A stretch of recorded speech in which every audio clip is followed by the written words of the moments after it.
नमस्कार, समाधान इन हिंदी चैनल में आपका स्वागत है।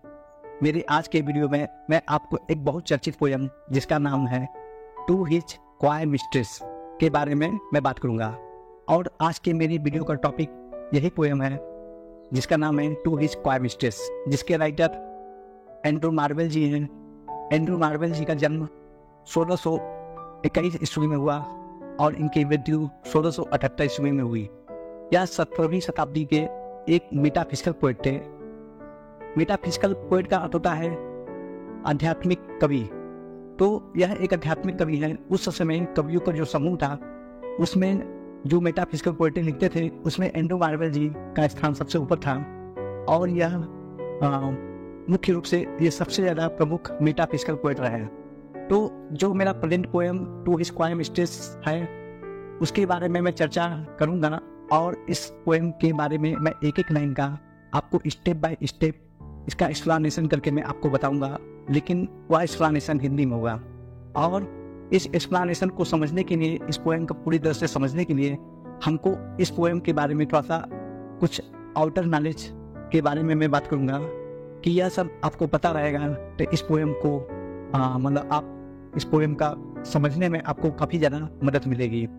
तो सबसे पहले समझ लीजिए कि यह मेटाफिजिकल पोएम क्यों है। क्योंकि इस पोएम को जब हम पढ़ेंगे तो ये पोएम जो होता है वो 3 भागों में विभाजित है। पहले भाग में कवि जो है अपने क्वाय का मतलब होता है साई मतलब शर्मिला, अपने शर्मिली मिस्ट्रेस से सेक्सुअल इंटरकोर्स के लिए अर्ज करता है। वह कहता है कि उन्हें अंतरंग संबंध बना लेना चाहिए, उनको सेक्सुअल इंटरकोर्स कर लेना चाहिए, क्योंकि यह जीवन बहुत क्षणिक है, बहुत छोटा है। इतने छोटे जीवन में इतना समय नहीं है कि वह सेक्सुअल इंटरकोर्स में इतने देरी करें। तो समय का उपयोग तभी हो सकता है जब वह समय रहते हुए सेक्सुअल इंटरकोर्स करते हैं।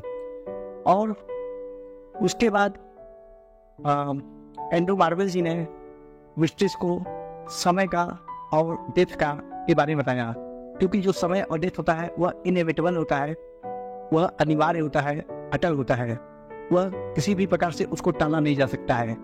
यदि उनकी मृत्यु एक बार हो गई तो वह दोबारा अंतरंग संबंध बनाने के काबिल नहीं होंगे और उनका जो इच्छाएं हैं वो समाप्त हो जाएगी। क्योंकि शरीर होता है वह मतलब जो भी इच्छा होता है शरीर की वह जीवन जीते ही अगर वो पूरा हो जाता है तो हो जाता है, नहीं तो वो इच्छाएं जो होती है वो पूरी तरह से समाप्त हो जाती है। क्योंकि मृत्यु के बाद ये सारी इच्छाओं का कोई महत्व नहीं रहता है। तो पोएम की बात करें तो पोएम आयम्बिक टेट्रामीटर में लिखा गया है और इसका जो राइम स्कीम है वह AABBCCDD है। इसका मतलब यह कॉपलेट के रूप में लिखा गया है। इसमें पहले लाइन का जो राइम है वो दूसरे लाइन से मिलता है और उसके तीसरे का चौथे से मिलेगा और चौथे का पांचवें का छठवें से मिलेगा और सातवें का आठवें से मिलेगा। तो इस प्रकार यह एक टेट्रामीटर के रूप में लिखा, आयमिक टेट्रामीटर के रूप में यह पोएम एंड्रू मार्वेल जी ने इसकी रचना किया है। और इसकी विशेषता यह है कि इसमें सेक्सुअल अर्ज के बारे में बात किया गया है, वो भी किससे, क्वाय मिस्ट्रेस से। मतलब कि कविता को पढ़ने से पता चलता है कि पोएट की जो मिस्ट्रेस है उसकी जो प्रेमिका है वो शर्मिली रही होगी, जिससे एंड्रू मार्वेल ने उसको सेक्सुअल इंटरकोर्स के लिए कहा कि उनको बिना समय गंवाए सेक्सुअल इंटरकोर्स यानी कि आंतरिक संबंध बना लेना चाहिए, क्योंकि उनके पास समय नहीं। तो पहली बात की जैसे सेक्सुअल इंटरकोर्स की बात किया गया है और to show the inevitability of grotesque sequence. तो ग्रोटेस्क सीक्वेंस का मतलब होता है कि जैसे शरीर होता है वो क्षण भंगुर होता है, सभी कुछ का एक निश्चित आयु होती है, एक निश्चित आयु के बाद वो समाप्त हो जाते हैं। यानी कि इसका मतलब कि यह चीजें जो होती है वो अटल होती है, ये सब चीजों को टाला नहीं जा सकता है। यदि एक बार उनके अंग अगर यानी उनके अंग की मृत्यु हो गई, यानी कि उनके शरीर की मृत्यु हो गई, तो वह कब्र में संबंध बनाने के लायक नहीं होंगे। तो उन्होंने कवि जो है वह तर्क के माध्यम से अपनी प्रेमिका को बताता है कि हमको अपने शरीर पर गर्व नहीं करना चाहिए। यदि तुम अपना कमाने बचाती हो तो वह आगे तुम्हारे कोई काम नहीं आने वाला है, क्योंकि ये सभी चीज़ें जो होती है वह कब्र में एक समान हो जाती है और सभी चीज़ें नष्ट हो जाती है और उसके कीड़े लगते हैं। तो इससे मतलब कवि जो होता है वह अपने मिस्ट्रेस को डाइवर्ट करने का प्रयास करता है, उसको समझाने का प्रयास करता है कि किसी तरह वह उसकी जो प्रणय निवेदन है उसको स्वीकार कर ले।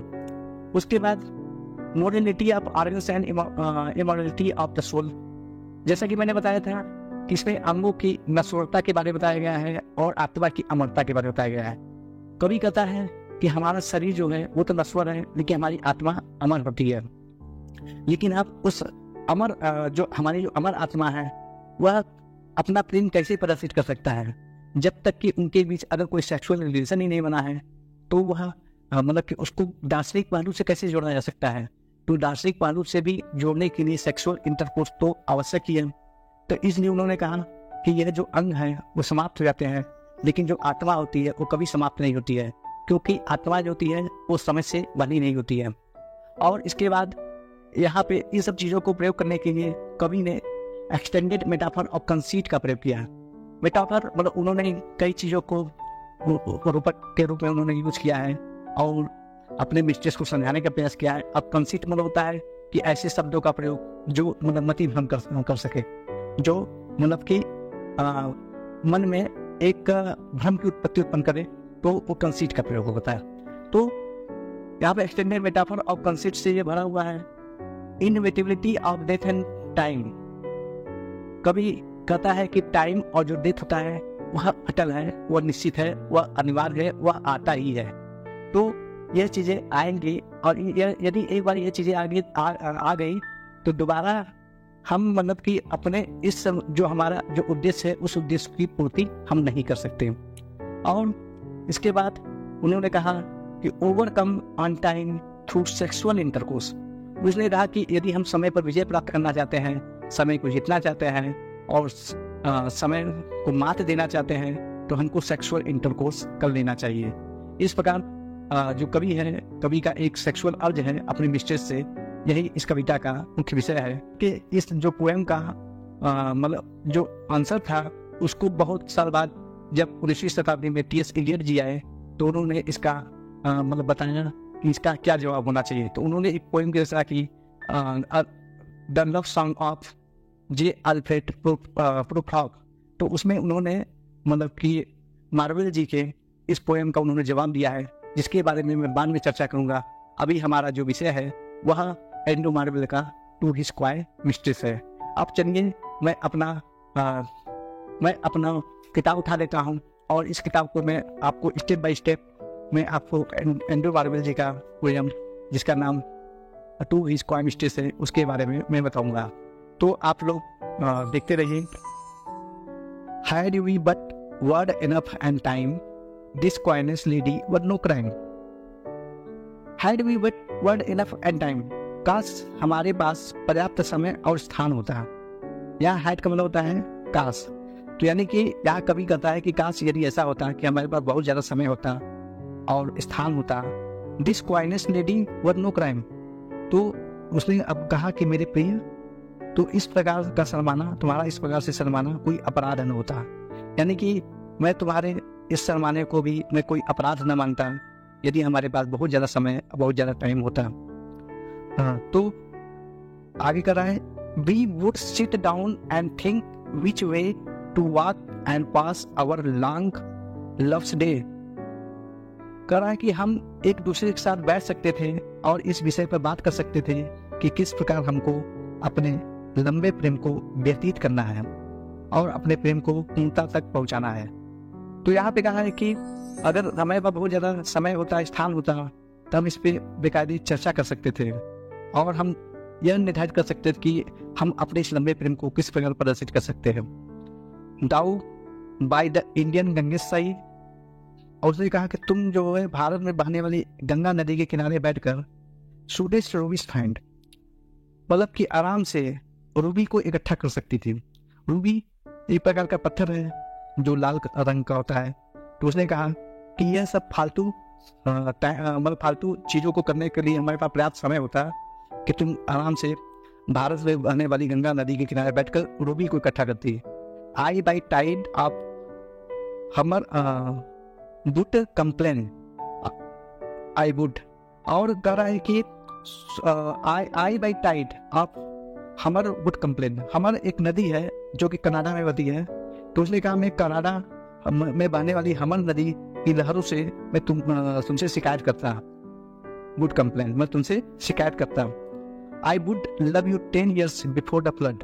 और उसके बाद कहता है कि महाप्रलय, फ्लड मन होता है जब बाढ़ आया था जिसमें पूरी पृथ्वी डूब चुकी थी और सभी मतलब जो मनुष्य है, मनुष्यता की समाप्ति हो गई थी, तो उस समय की बात करता है कि जब महाप्रलय आएगा उससे 10 वर्ष पूर्व तक मैं तुमसे प्यार करता था।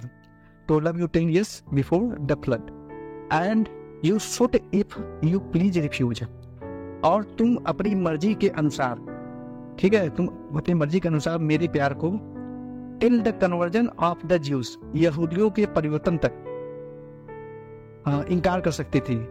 तो जब तक सभी ज्यूज, सभी जो यहूदी हैं, जब तक वह परिवर्तित होकर ईसाई नहीं बन जाते तब तक मतलब उसने कहा तब तक तो मेरे प्यार को इनकार कर सकती थी, मतलब कि मतलब मुझे मना कर सकती थी। तो यह मतलब ईसाइयों का एक भविष्यवाणी थी। उनके अनुसार क़यामत से कुछ दिन पहले मतलब कि सारे यहूदी जो होते हैं क्रिश्चियन धर्म अपना लेंगे। तो वही कह रहा है कि जो यहूदियों का परिवर्तन होता तब तक तुम मेरे प्यार को इनकार कर सकती, क्योंकि हमारे पास बहुत समय होता है। माई वेजिटेबल लव शुड ग्रो। और उसने कहा मेरा शाकाहारी प्यार एक साम्राज्य से भी ज्यादा, वेस्टर देन एम्पायर, मतलब vaster than empire and more slow. तो उसने कहा मेरा शाकाहारी प्यार एक साम्राज्य से भी ज्यादा विशाल होता। तो शाकाहारी वेजिटेबल लव की बात कर रहा है, या वेजिटेबल लव का मतलब समझ लीजिए। तो वेजिटेबल जैसे जंगल और झाड़ी जो होता है उनका विस्तार जो होता है धीमी गति से होता है लेकिन बहुत ही विस्तृत होता है, उसी प्रकार जो कवि का जो शाकाहारी मतलब वेजिटेबल लव है वह क्या होता है, वह उसका बहुत ही विस्तार होता है, वह बहुत ही उसका कहने का मतलब कि उसका जो क्षेत्र होता है वो बहुत व्यापक होता है। एंड मोर स्लो, और वह धीमा भी होता है। And 100 years should go to praise thin eyes and on thy forehead gaze। और यह प्रेम इतना धीरे धीरे विकसित होता है कि मैं तुम्हारी आंखों की प्रशंसा जो तुम्हारे सिर को सुशोभित करती है 100 वर्ष तक करता। यानी कि हमारे पास इतना समय होता कि 100 सालों तक मैं तुम्हारी आंखों की प्रशंसा करता। 200 to adore each breast। और 200 सालों तक मैं तुम्हारे प्रत्येक वक्ष की, वक्ष स्त्री का सीना मतलब वक्ष स्थल जो होता है, तो 200 सालों तक मैं तुम्हारे प्रत्येक वक्ष की प्रशंसा करता, तुम्हारे ब्रेस्ट की प्रशंसा करता, तुम्हारी छाती की प्रशंसा करता। यानी कि हर एक अंग की प्रशंसा वह 100 साल तक करता। तो उसकी जो प्रेमिका है उसके 2 वक्ष जो है वो 2 है, तो इसलिए कह रहा है कि मैं एक प्रत्येक वक्ष का 100 साल तक प्रशंसा करता, मतलब उसको एडमायर करता। But 30,000 to rest. और उसने कह रहा है और 30,000 सालों तक शरीर के अन्य अंगों की प्रशंसा करता है।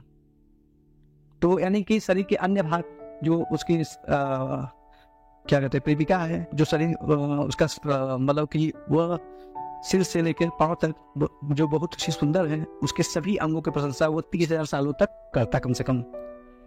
And age at least to every part. और कह रहा है तुम्हारे प्रत्येक अंगों की कम से कम एक युग तक प्रशंसा करता है। ठीक है। For lady you deserve this state. नहीं, और तुम्हारे प्रत्येक अंगों की कम से कम एक युग तक प्रशंसा करता। And the last age should show your heart. और जीवन के अंतिम क्षण में मैं तुम्हारे सम्मुख अपने प्यार को प्रदर्शित करता, अपने दिल को तुम्हारे सामने प्रस्तुत करता। For lady you deserve this state. क्योंकि ये प्रिय तुम इस स्थिति को डिजर्व करती हो, क्योंकि तुम इसके लायक हो, क्योंकि इतना अगर हमें पास समय होता मैं तुमको इतना समय देता। Nor would I love at lower rate. और उसने कहा इतना समय बीत जाने पर भी मेरे प्रेम की जो तीव्रता है वो जरा सा भी कम न होती। But at my back I always here times which chariot hurrying near. लेकिन अपने पीठ पीछे में हमेशा पंखों वाली रथ को नजदीक आता हुआ सुनता हूँ। तो टाइम्स विच चैरियट मतलब होता है समय जो होता है वो लगातार चलायमान है, वो लगातार चलता आ रहा है। तो वो जो समय जो है वह हमारे नजदीक आता जा रहा है। यानी कि समय का जो रथ है, जो पंखों वाली रथ है, जो हमारे नजदीक चला बहुत तेजी से आ रहा है, उसकी आवाज़ को मैं सुन रहा हूँ। यानी कि समय जो होता है वो कभी भी रुकने वाली नहीं है, वो बहुत तेजी से बीत जाती है। And yonder all before us lie desert of vast eternity, हमारे चारों ओर विशाल अनंतता का जो रेगिस्तान है, ठीक है। And yonder all before us lie desert of vast eternity, हमारे चारों ओर क्या मिलेगा? विशाल अनंतता का रेगिस्तान, यानी सब कुछ समाप्त हो जाएगा। यदि एक बार समय बीत जाएगा तो हमारे हाथ में कुछ नहीं आएगा और हमको केवल रेगिस्तान ही दिखेगा चारों तरफ, और हर तरफ केवल रेगिस्तान ही रेगिस्तान होगी। Thy beauty shall no more be found, उस समय तुम्हारे सौंदर्य का कोई महत्व नहीं होगा और तुम्हारी सुंदरता फिर कभी प्राप्त नहीं होगी। Nor in thy marble vault shall sound my echoing song then worms shall try, और ना ही मेरे संगीतमय प्रेम के गीत को तुम्हारे जो बटुए के कंचे हैं उत्पन्न कर पाएंगे। यानी कि तुम्हारे बटुए में जो तुमने कंचा एकत्रित कर रखा है, शीशे की गोली एकत्रित कर रखा है, उससे भी मेरे प्रेम की स्वर को अगर उत्पन्न करना चाहोगी तो भी नहीं उत्पन्न होगा। That long preserved virginity, that long preserved virginity, उस परिस्थिति में तुम्हारे संरक्षित किए गए कौमार्यता का कोई उपयोग, and your quaint honor turned to dust, that long preservative then once shall try that long preserved virginity, उस परिस्थिति में तुम्हारे संरक्षित किए गए जो कौमार्यता है उसका उपयोग क्रिया करेंगे। यानी जब तुम्हारी मृत्यु हो जाएगी तो तुम्हारे जो अंग हैं उन अंगों का प्रशंसा, उस अंगों का उपयोग क्रिया करेंगे जो कि कब्र के अंदर होते हैं, जो शरीर को नष्ट कर देते हैं, उसको खा जाते हो। And your quaint honour turn to dust, और जो तुम्हारा यह विचित्र सम्मान है वो धूल में मिल जाएगा। यानी कि जो तुमने अपने सम्मान को बनाए रखा है, मतलब कि मेरे प्रणय निवेदन को स्वीकार नहीं किया है, उस परिस्थिति में यह जो तुम्हारा सम्मान है वो सभी चीज़ें धूल में मिल जाएगी और उसका कोई महत्व नहीं रहेगा। And into ashes all my lust, और मेरा यह प्रणय निवेदन जो लस्ट है वो सब पूरी राख हो जाएगा और मेरी पूरी काम वासना राख में बदल जाएगी। The Graves a fine and private place, क्योंकि यह जो कब्र है, यह हमारा जो नश्वर शरीर है एक शानदार कब्र में जाएगा जो कि बहुत ही प्राइवेट प्लेस होता है। वह या हमारा शरीर उस प्राइवेट प्लेस का हिस्सा बन जाएगा। But none I think do there embrace, और मैं जानता हूं कि उस स्थान पर कोई भी व्यक्ति एक दूसरे को गले नहीं लगा सकता। यानी कि कब्र एक ऐसी जगह है जहां पे व्यक्ति हमेशा चीर अवस्था में लेटे रहते हैं और उनके पास इस प्रकार के कार्यों को, इस प्रकार के प्रेम को करने का समय नहीं होता। यानी कि वे समय से टूट चुके होते हैं, समाप्त हो चुके होते हैं। आप उनको एक दूसरे को गले भी नहीं लगा सकते क्योंकि वे हमेशा चीर स्थायी निद्रा में वे सब सो चुके हैं। Now therefore while the youthful hue, तो इसलिए मैं तुम्हें यह बताना चाहता हूँ कि जब तक तुम्हारे शरीर में नौजवानी youthful hue sits on thine skin like morning dew, प्रातः काल की ओस की बूंदों की तरह है। And while thy willing soul transpires at every pore with instant fires, और जब तक तुम्हारी इच्छा रूपी शरीर की रोम रोम प्रेम की ज्वाला से जीवित है। Now let us support us while we may, हम लोगों को अंतरंग संबंध बना लेना चाहिए। यानी कि अगर हमको यह मौका मिलता है तो हमको यह संबंध बनाने में कोई आपत्ति नहीं होनी चाहिए।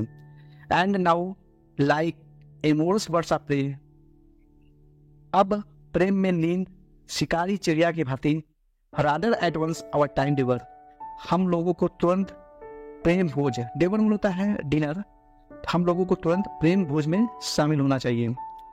तो कवि के अनुसार वह समय से जीत नहीं सकता लेकिन प्रेम के जरिए वह समय को जरूर मात दे सकता है, ऐसा कवि का विचार है। तो उसने कहा कि हम एक प्रेम में लीन शिकारी चिड़िया के भांति हमको तुरंत ही प्रेम लीला में शामिल हो जाना चाहिए।